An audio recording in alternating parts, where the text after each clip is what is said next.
Hi hello my dear aspirants, నేను మీ Venkat sir. Welcome to Bhadraka classes. So Bhadraka classes నుండి మనకు సమాజ శాస్త్రం, భారతీయ సమాజ శాస్త్రం అనేటువంటి సబ్జెక్ట్ను అందించడం జరుగుతుంది. కాబట్టి ఏబిపిఎస్సి గ్రూప్ 2 ప్రిలిమ్స్లో భాగం 30 మార్కులు ఉన్నాయి. కాబట్టి మీరు కేవలం 99 రూపాయలకు మాత్రమే సబ్జెక్ట్ మొత్తం మీకు అందించబడుతుంది. కాబట్టి మీరు భద్రకా క్లాసెస్ యాప్ను ఇన్స్టాల్ చేసుకొని 99 రూపాయలకు బై చేయొచ్చు. తప్పకుండా అందులో ఫుల్ ఇన్ఫర్మేషన్ మీకు అందించడం జరిగింది. ఇంకా మనకు 25 మార్క్స్ పైనే, 30 మార్క్స్ 25 మార్క్స్ పైనే మీకు ఆ మెటీరియల్ మీరు అంటే ఆ వీడియోస్ మీరు చూస్తే ఖచ్చితంగా పొందొచ్చు. కాబట్టి మీరందరూ కూడా భద్రకా క్లాసెస్ యాప్ని ఇన్స్టాల్ చేసుకోండి. ఇంకా షేర్ చేయండి, లైక్ చేయండి, తప్పకుండా మీరు విన్ అవుతారు. Okay, right. సో మరి ఇక్కడ మనం ఒక్కసారి చూసినట్లయితే హిందూ సామాజిక వ్యవస్థలో ఉండేటువంటి ముఖ్య అంశాలు ఏంటివి? హిందూ సామాజిక వ్యవస్థలో ఉండేటువంటి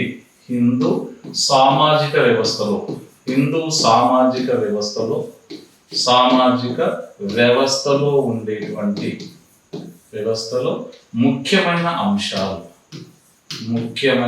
అంశాలు ఏంటి ఒక్కసారి చూద్దాం. మరి ఇక్కడ హిందూ సామాజిక వ్యవస్థలో ఉండేటువంటి ముఖ్యమైన అంశాలలో భాగంగా ఏంటివి? ముఖ్యంగా 4 ఉంటాయి. ఏంటి అంటే, ఒకటి చతుర్విధ పురుషార్థాలు. నంబర్ 1 కనుక చూసినట్టయితే చతుర్విధ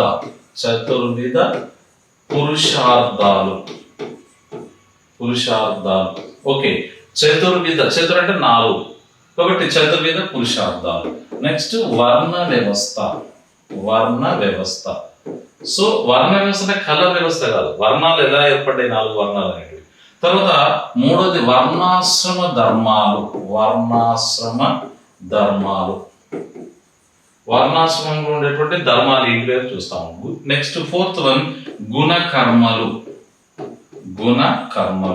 రైట్, గుణకర్మలు అంటే ఏంటి? గుణకర్మల గురించి మనం చూస్తాం. 5వది పంచమహాయజ్ఞాలు. రైట్. సో ఇవి మనకు హిందూ సామాజిక వ్యవస్థలో ఉండేటువంటి ముఖ్యమైనటువంటి అంశాలు చెప్పుకోవచ్చు. మరి ఇక్కడ చతుర్విధ పురుషార్థాలు అంటే ఏంటి? చతుర్ అంటే 4. మరి పురుషార్థాలు 4 పురుషార్థాలు. వీటిని 4 పురుషార్థాలు అంటారు అంటే ధర్మ, అర్థ, కామ, మోక్ష. రైట్, ఈ 4ని కలిపి ఏమని పిలుస్తాం అంటే ధర్మార్థ, కామ, మోక్షలను కలిపి చతుర్విధ పురుషార్థాలు అంటారు అనమాట. రైట్, వీటిలో ఇక్కడ అర్థము కామాన్ని ధర్మబద్ధంగా గనక మనం చూస్తే, అర్థము కామాన్ని ధర్మబద్ధంగా తీర్చుకున్నప్పుడు మోక్షాన్ని పొందుతారు అని చెప్పుకోవచ్చు అన్నమాట. కాబట్టి ఇక్కడ ధర్మబద్ధంగా అర్ధ కామాలను మనం తీర్చుకున్నప్పుడు మోక్షాన్ని పొందుతారు. కాబట్టి మోక్షమే ఇది అత్యుత్తమమైనటువంటి పురుషార్థంగా చెప్పడం జరిగింది. కాబట్టి క్రింది వాణిలో అత్యుత్తమమైన పురుషార్థం ఏది? చతుర్విధ పురుషార్థంలో అత్యుత్తమైనది ఏది అంటే మోక్షము అని చెప్పవచ్చు అన్నమాట. ఓకే, ఇక నెక్స్ట్ చాతుర్వర్ణ వ్యవస్థ. వర్ణ వ్యవస్థ అంటే చాతుర్వర్ణ వ్యవస్థను ఎక్కడ మనకు తెలుపబడింది అంటే ఋగ్వేదంలోని 10వ ఖండంలో పురుష సూక్తంలో తెలుపబడడం జరిగింది అనమాట. మరి ఈ పురుష సూక్తం ఆధారంగా దైవం నుండి ఈ వర్ణాలు ఏర్పడ్డాయి అని చెప్పడం జరిగింది. దీన్ని తెలిపేది దైవ సిద్ధాంతం. మరి దీని ప్రకారం ఏంటి? చతుర్వర్ణ వ్యవస్థ ప్రకారం లేదా దైవ సిద్ధాంతం ప్రకారం ఏంటి అంటే దేవుని యొక్క తల నుండి బ్రాహ్మణులు, భుజాల నుండి క్షత్రియులు, తొడల నుండి వైశ్యులు, పాదాల నుండి శూద్రులు ఉద్భవించిందని చెప్తా ఉంటారు. దేవుడు తల నుండి బ్రాహ్మణులు వస్తారా? తలకాయ నుండి పుడతారా? ఎవరన్నా భుజాల నుండి పుడతారా? తొడల నుండి పుడతారా? పాదాల నుండి పుడతారా? అంటే అక్కడ మనం దాన్ని అర్థం చేసుకునే విధానం ఏంటి అంటే తలలో ఉండేటువంటి మెదడు ఎంత షార్ప్గా ఉంటుందో బ్రాహ్మణులు కూడా అదే విధంగా అంత షార్ప్గా ఉంటారు అని అర్థం. భుజ బలం ఏ విధంగా ఉంటుంది? భుజ బలం చాలా గట్టిగా ఉంటుంది కాబట్టి క్షత్రియులు యుద్ధం చేస్తారు అని అర్థం. వైశ్యులు ఎలా చాలా స్మూత్గా ఉంటారు, వ్యాపారం చేస్తారు. మరి పాదాల నుండి శూద్రులు ఉన్నారు కదా, శూద్రులు ఏ పనైనా చేయగలుగుతారు, వాళ్ళు ఎక్కడికైనా నడవగలుగుతారు, అంత దృఢంగా ఉండగలుగుతారు. సో ఇది మనకు చాతుర్వర్ణ వ్యవస్థగా చెప్పుకోవడం జరిగింది. మరి ఈ చాతుర్వర్ణ వ్యవస్థ అంటే ఈ 4 వర్ణాలను కలిపి ఏమని పిలిచిన మనం ఏంటిది? 4 వర్ణాలు ఏంటిది? బ్రాహ్మణులు, క్షత్రియులు, వైశ్యులు, శూద్రులు. ఈ 4 వర్ణాలను కలిపి చాతుర్వర్ణ వ్యవస్థ అనుకోవడం జరిగింది.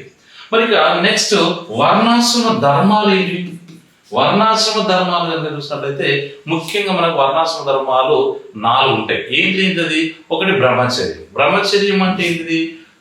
పుట్టిన తర్వాత 10వ ఏట ఏం చేస్తారు అంటే 8వ ఏటనే బ్రాహ్మణులకు అయితే 8వ సంవత్సరంలో, క్షత్రియులకైతే 10వ సంవత్సరంలో, తర్వాత వైశ్యులకైతే 12వ సంవత్సరంలో ఉపనయనం చేయడం జరుగుతూ ఉంటుంది. అంటే విద్య, క్రమశిక్షణ ఇదంతా కూడా వీటిలో ఉండేటువంటి ముఖ్య అంశాలుగా చెప్పుకోవచ్చు అన్నమాట. అయితే మనువు ప్రకారము అందరూ శూద్రులే అని ఒక మాట చెప్పడం జరిగింది. అప్పుడు శూద్రులు అందరూ శూద్రులే, కానీ ఇక్కడ ద్విజులుగా ఎప్పుడు మారుతారు అంటే ద్విజులుగా అంటే పూర్తిగా జ్ఞానాన్ని పొందినటువంటి వ్యక్తులుగా ఎప్పుడు మారుతారు అంటే విద్య ద్వారా మారుతారు.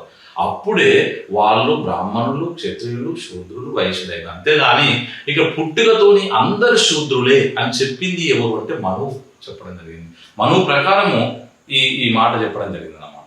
కాబట్టి బ్రహ్మచర్యం అంటే ఇక్కడ 12వ సంవత్సరం వరకు కూడా దాన్ని బ్రహ్మచర్యంగానే తీసుకోవడం జరుగుతూ ఉంటుంది అన్నమాట. తర్వాత రెండోది ఏంటంటే గృహస్థాశ్రమం. రెండోది ఏంటంటే ఇక్కడ ఫస్ట్ వన్ బ్రహ్మచర్యము, తర్వాత సెకండ్ వన్ గృహస్థాశ్రమం అంటే ఇక 12 సంవత్సరాల తర్వాత విద్యను పూర్తి చేసుకున్న తర్వాత వివాహం చేసుకుంటాడు. అంటే విద్య పూర్తయిన తర్వాత వివాహ వయసు వచ్చిన తర్వాత వివాహం చేసుకోవడం జరుగుతుంది.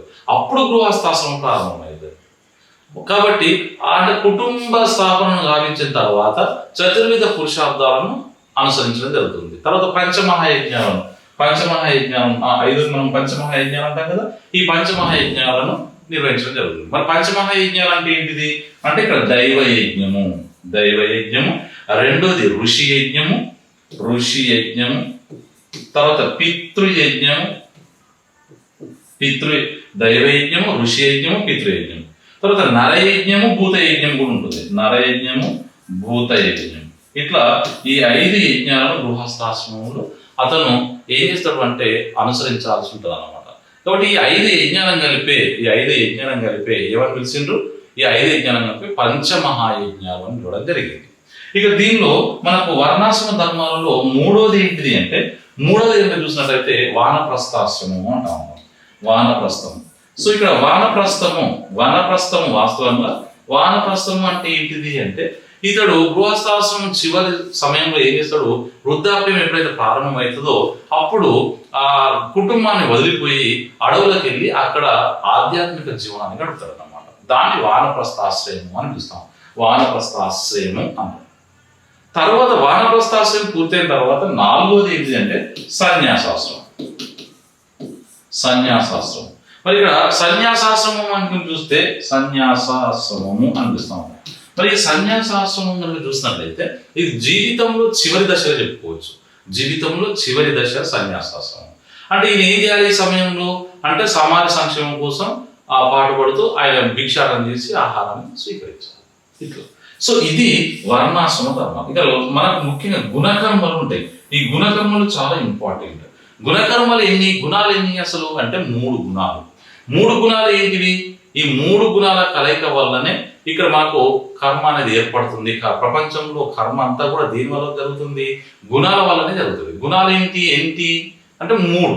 ఏంటి గుణాలు అని తెలుస్తున్నట్లయితే ఒకటి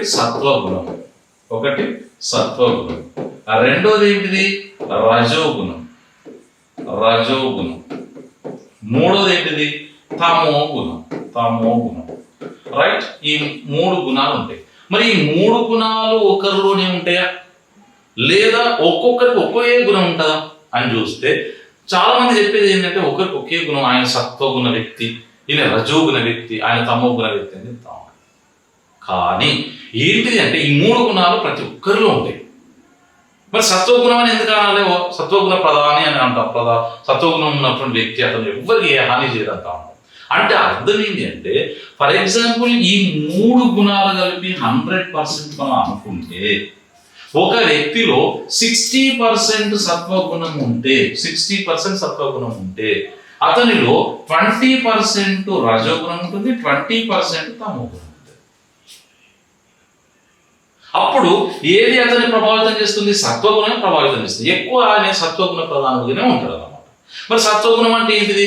ఏ కోపం రాదు, ఎవరికి ఏ హాని చేయడు, పవిత్రంగా ఉంటాడు, యజ్ఞయాగాలు చేసుకుంటాడు, ఇవన్నీ అట్లా సత్వం. హాని చేయనటువంటి మనస్తత్వం. మరి రజోగుణం అంటే ఏంటిది? రజోగుణం అంటే మనల్ని ప్రేరేపించేటువంటి మనస్తత్వం, నాయకత్వ లక్షణాలు ఉండేటువంటి మనస్తత్వం. ఇవన్నీ కూడా రజోగుణ ప్రధానంగా ఉంటా ఉంటారు అన్నమాట.